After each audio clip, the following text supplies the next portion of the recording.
Hello everyone, welcome to our YouTube channel the hybrid chemistry.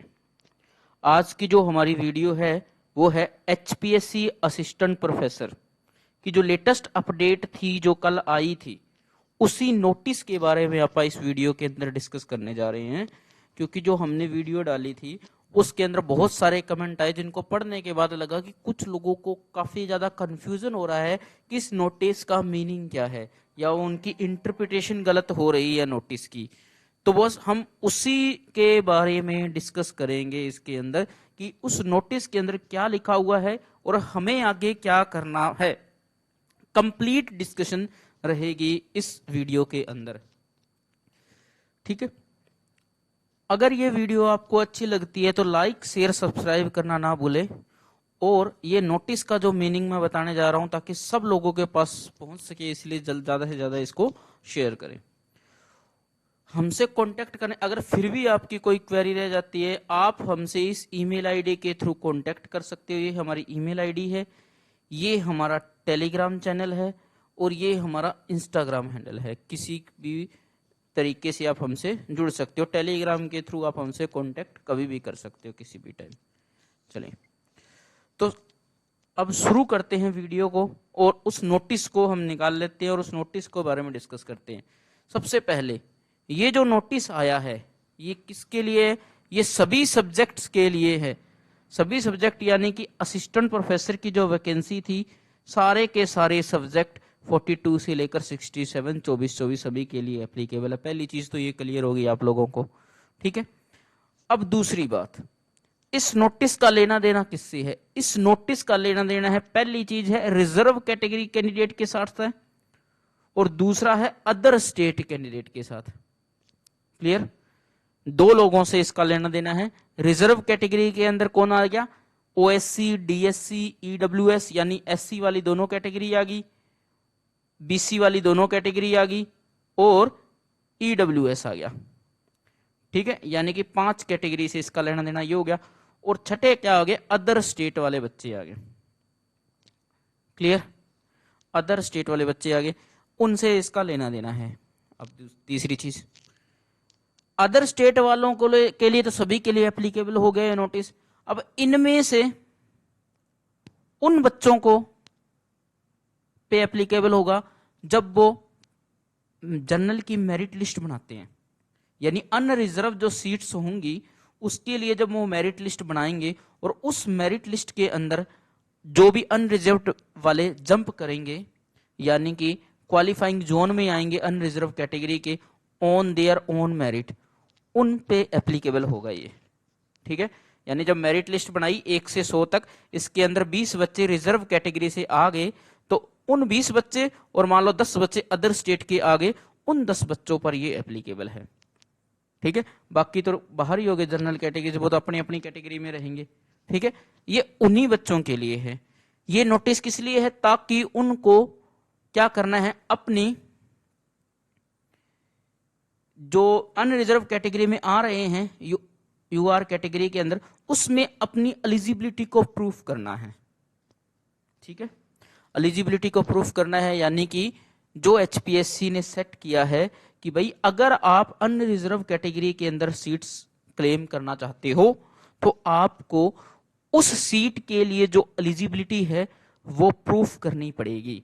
यानी unreserved seat के अंदर अगर कोई एससी का, बीसी का, ईडब्ल्यूएस का बच्चा जंप करता है यानी कि अनरिजर्व में जंप कर रहा है तो उसको उस कैटेगरी की एलिजिबिलिटी को प्रूफ करना पड़ेगा। इसलिए ये नोटिस उन्होंने डाला है। ये बात आप लोगों को क्लियर हो गई होगी इस चीज से, ठीक है। तो ये चीज कहां लिखी हुई है देखो, the eligibility candidate from the other state as well as reserve category of Haryana, किसके लिए? Who are coming within the qualifying zone in UR या general category on their own merit, ठीक है। Has to check at par the UR general category candidate, कि उनको उसी तरीके से चेक किया जाएगा जिस तरीके से यूआर कैटेगरी वाले बच्चों की एलिजिबिलिटी होती है, ठीक है भाई। अब वो एलिजिबिलिटी है कौन सी, इनके अकॉर्डिंग वो जो यूआर के लिए जो स्टैंडर्ड सेट किया गया है एलिजिबिलिटी का, पहला है एज, यानी आपकी एज जो जनरल कैटेगरी के बच्चों के लिए होती है वो एज होनी चाहिए उसको क्वालिफाई। दूसरी है एजुकेशनल क्वालिफिकेशन, जो आपको एजुकेशन क्वालिफिकेशन बोली गई थी कि भाई 55% या जितनी भी है जनरल कैटेगरी वाली वो होनी चाहिए। तीसरी है गुड एकेडमिक रिकॉर्ड, यानी गुड एकेडमिक रिकॉर्ड में भी कोई किसी प्रकार का रिलैक्सेशन नहीं लिया हुआ। चौथा ये कह रहे हैं नेट सर्टिफिकेट, यानी नेट सर्टिफिकेट। तीन चीजें तो सबको मिलेगी, अब चौथा है जो मेन पॉइंट है इसका वो है नेट सर्टिफिकेट, यानी कि ये देखो लास्ट में दे रखा है नेट सर्टिफिकेट। अब इस नेट सर्टिफिकेट में क्या करना है वो देखो, ये जो नेट तीनों चीजें तो आप सबकी होगी। एज के लिए आप जो भी 10th का लेके जाना चाहो लेके जा सकते हो, जो भी उसमें ना एक परफॉर्मा दिया हुआ उसमें सारी चीजें मेंशन्ड है भी क्या क्या लेके आपको जाना है।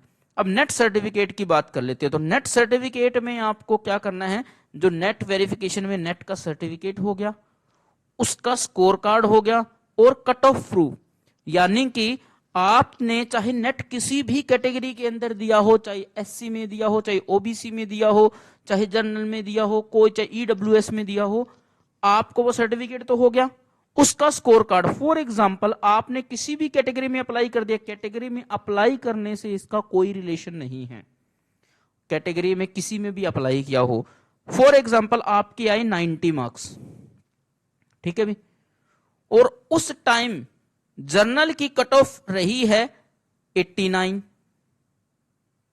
ठीक है, चाहे आपने किसी भी कैटेगरी में नेट दिया हो, अगर आपके 89 से ज्यादा मार्क्स, यानी जर्नल की कैटेगरी से ज्यादा मार्क्स हैं, यानी आपके मार्क्स कितने होने चाहिए, जर्नल कैटेगरी से ज्यादा होने चाहिए, यानी जो मार्क्स आप लेके आओगे, यानी जो मार्क्स लेके आओगे वो किससे ज्यादा होने चाहिए, जर्नल कैटेगरी के जो भी मार्क्स थे उससे ज्यादा होने चाहिए। यानी आपको कट ऑफ का प्रूफ देना पड़ेगा साथ में कि भाई मैंने इस साल मैंने नेट किया था, उस साल कट ऑफ कितनी रही थी, उस साल कट ऑफ फॉर एग्जांपल 89 रही थी और मेरे मार्क्स 90 है, यानी मैंने जर्नल की कट ऑफ को क्लियर किया है।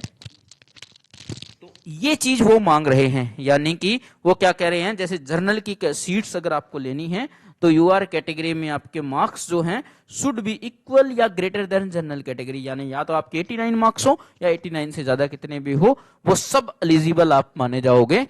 चाहे आपने नेट चाहे किसी भी कैटेगरी में, चाहे आपने एससी में भर के नेट लिखा हो पर आपके मार्क्स ज्यादा होने चाहिए, चाहे आपने ओबीसी भर के नेट लिखा हो, चाहे आपने ईडब्ल्यूएस भर के नेट लिखा हो, उससे कोई लेना देना नहीं है, आपके सिर्फ और सिर्फ मार्क्स आपके जनरल कैटेगरी से ज्यादा होने चाहिए। तो ये बात लगता है कि सबको क्लियर होगी। अगर फिर भी नहीं आए तो आप कमेंट बॉक्स में लिख सकते हो और या हमसे कांटेक्ट कर सकते हो, ठीक है भी। तो इसके लिए आपको क्या दिखाना पड़ेगा, नेट का स्कोर कार्ड और जो कैटेगरी वाइज कट ऑफ दिखानी पड़ेगी, क्लियर, जब भी आपको बुलाया जाएगा। अब बात उठती है कि भाई हमने तो नेट के जो है बहुत पहले कर लिया, अब नेट के स्कोर कार्ड कैसे निकालेंगे, किस तरीके से है। तो सभी को यह सलाह है कि आप अपने डॉक्यूमेंट इकट्ठा कर लीजिए, ठीक है। मैंने कुछ तरीके बताए हैं आपको, यहां पर बता रहा हूं। जैसे ये साइट है यूजीसी की, अगर बहुत पुराना किया हुआ है तो आपको यहां मिल जाएंगी आपकी मार्क्स डिटेल और कट ऑफ का आइडिया, मार्क्स डिटेल मिल जाएगी, रिजल्ट यहां मिल जाएगा। अगर बहुत पुराना किया हुआ है तो यहां पर आपको मिल जाएगा, ठीक है। ये साइट आप जा सकते हो यूजीसी की, ठीक है। बहुत पुराने यानी कि 12, 13, 14 का डाटा यहाँ मिल रहा है।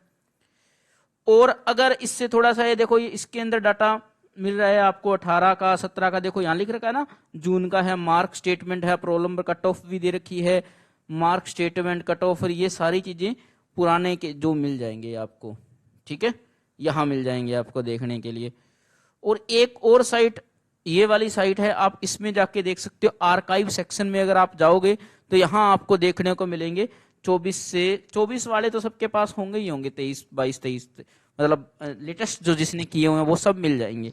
जिसके बहुत पुराने हैं वो आपको यहाँ देखने को मिल सकते हैं। ये देखो यहाँ पर भी ये दिया हुआ है कि जून 2019 की मार्क स्टेटमेंट क्या थी और कट ऑफ क्या थी। आप अपना रोल नंबर भी सर्च कर दो, 2017 की मार्क स्टेटमेंट क्या थी, दिसंबर की मार्क स्टेटमेंट क्या थी, सिस्टम, ठीक है। और 18 की, 16 की, सारी चीजें इसके अंदर आपको मिल जाएगी। आप इस साइट को विजिट कर सकते हो, ठीक है भी। ये जो साइट है आपकी ओपन हो तो उसके अंदर जाके आप देख सकते हो। तो ये मैंने कुछ तरीके बताए कि आपको डाउनलोड कैसे करना है। जो आपका स्कोर कार्ड है वो किस तरीके से डाउनलोड करें, यहाँ से आप डाउनलोड करके रख सकते हो। फिर भी हो सकता है किसी एक आधे का नहीं मिलता हो तो आप कमेंट बॉक्स में कमेंट कर सकते हो, हम कोशिश करेंगे कि उसको भी किस तरीके से फाइंड आउट किया जा सकता है, कोई भी तरीका उसका, ताकि आप अगर अनरिजर्व कैटेगरी के अंदर क्लेम करते हो तो उसके लिए जो डॉक्यूमेंट चाहिए वो आप प्रूफ कर सको। अदरवाइज आपको आपकी कैटेगरी के अंदर शिफ्ट कर दिया जाएगा, अनरिजर्व में नहीं रखा जाएगा। इस नोटिस का मतलब इतना सा ही है कि जब भी आपको बुलाया जाएगा आपको जाना पड़ेगा, वहां पर जाके आपको अपनी एलिजिबिलिटी प्रूफ करनी पड़ेगी कि भाई मैं यूआर कैटेगरी के लिए भी एलिजिबल हूं। इससे आपका फायदा क्या होगा, आपको यूआर कैटेगरी की सीट्स भी मिलेगी प्लस आपकी कैटेगरी की सीट भी मिलेगी, यानी कि दोनों के ऊपर आप फाइट कर सकते हो। इससे फायदा ये होगा। अदरवाइज अगर आप ये प्रूफ नहीं कर पाते हो तो आप अपनी कैटेगरी में ही रह जाओगे, जिसमें कंपटीशन बढ़ने की चांसेस रहते हैं। अगर मान लो किसी में कम सीट्स हैं तो, ज्यादा हैं तो नहीं बढ़ेगा, कम सीट्स हैं तो ये चीजें आपके लिए थी। इस नोटिस का मीनिंग मैंने आपको बता दिया है। फिर भी अगर कोई क्वेरी हो तो आप हमसे यहाँ पर कांटेक्ट कर सकते हो, जो कांटेक्ट लिस्ट मैंने दे रखी है नीचे, ठीक है भाई। चलिए, अगर ये अपडेट वीडियो अच्छी लगी है तो लाइक शेयर सब्सक्राइब जरूर कर दे भाई। धन्यवाद।